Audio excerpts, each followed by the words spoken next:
Hello friends, welcome back to my channel Shovanish world. আজ আর good morning বললাম না, যেহেতু এটা হচ্ছে 27 ডিসেম্বরের ভিডিও, যেটা আমি হাফ আপলোড করেছিলাম আর হাফ পার্টটা বাকি ছিল। আমরা ভিক্টোরিয়া থেকে আসার পর একটু রেস্ট করে এখন রেডি হয়ে বেরিয়ে পড়েছি একটু ধর্মতলা বাজারটা ঘোরার জন্য।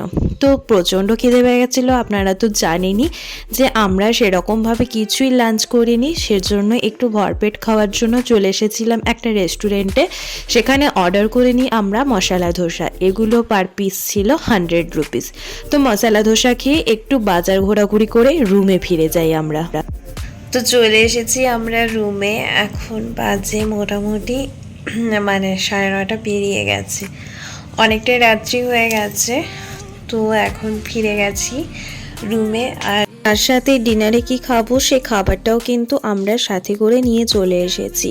আজকে তো আমাদের কলকাতায় শেষ দিন, জাস্ট ব্যাগটা এখন প্যাকিং করা রয়েছে, আর বাজারে তেমন কিছুই কিনিনি।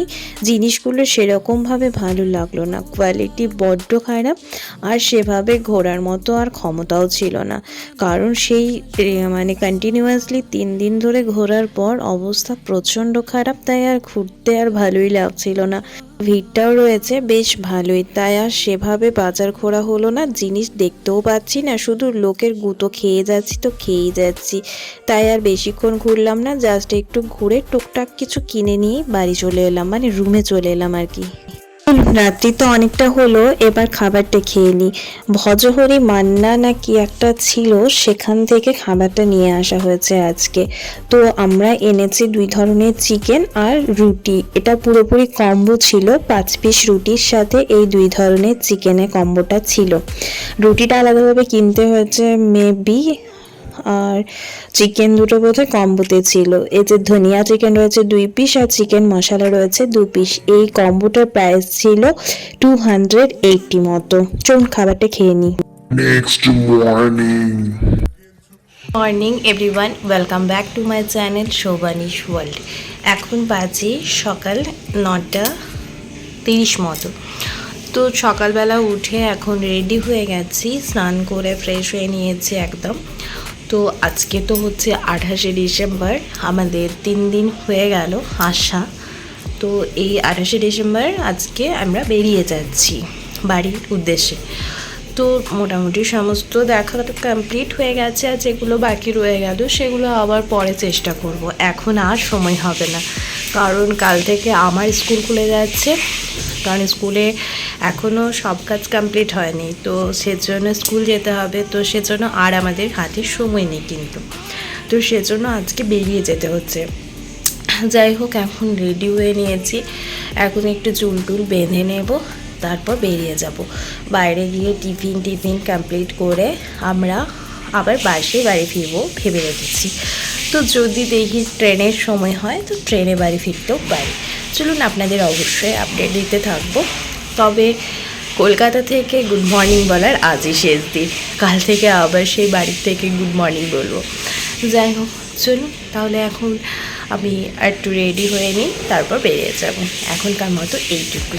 তো আমরা পুরোপুরি রেডি হয়ে গেছি, 10টার মধ্যে আমাদের রুমটা ছেড়ে দিতে হবে, ম্যাক্সিমাম টাইম 11টা ছিল, তো এখন বাজে 10টা মতো। তো আমরা বেরিয়ে যাচ্ছি। তবে হ্যাঁ, লাগেজগুলো যদি এখানে রাখা হয় তো লাগেজগুলো এখন এখানে একটু রেখে ধর্মতলা বাজার থেকে একটু ঘুরে আসবো, জাস্ট কিছু খেয়ে নিয়ে চলে আসবো, আর তাতে যদি বাজারে কিছু ভালো লাগে তো কিনে নেব। তো এখন প্রথমে আমরা চলে এসেছি একটু চা খাওয়ার জন্য, আর লাগেজগুলো আমরা হোটেলে রেখে এসেছি, আমরা যাওয়ার সময় নিয়ে নেব। তো এখন প্রথমে চা খেয়ে নিচ্ছি ধর্মতলা বাস স্ট্যান্ডের সামনে, এই চা দোকানটি বড্ড ভালো চা করে কিন্তু। তো আমরা প্রথমেই ঠান্ডায় 2 কাপ গরম চা খেয়ে নিয়েছি দুজনে। মাটির ভাঁড়ে চা খাওয়ার একটা আলাদাই আমেজ, বলুন, অসম্ভব ভালো লাগে কিন্তু। আমার চা বেসিক্যালি ভালো লাগে না, কিন্তু মাটির ভাঁড়ে হলে আমি আবার খাই। তো চা খাওয়ার পর কিছু স্ন্যাক্স নিয়ে নিয়েছি, স্ন্যাক্সের মধ্যে একটা নিয়ে নিয়েছি ভেজ প্যাটিস, আর তার সাথে নিয়ে নিয়েছি একটা স্যান্ডউইচ, ব্রেকফাস্টের জন্য আর কি। 10টা তো পেরিয়ে গেছে, তাই ব্রেকফাস্টটা কমপ্লিট করে নিলাম।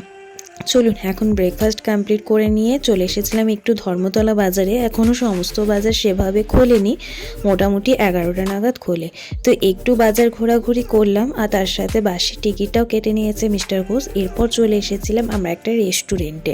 এখন বাজে বেলা 11টা মতো। তো আমরা ভাবলাম লাঞ্চটা কমপ্লিট করে নিই, কারণ বাসে যাওয়ার সময় লাঞ্চটা করা হবে না।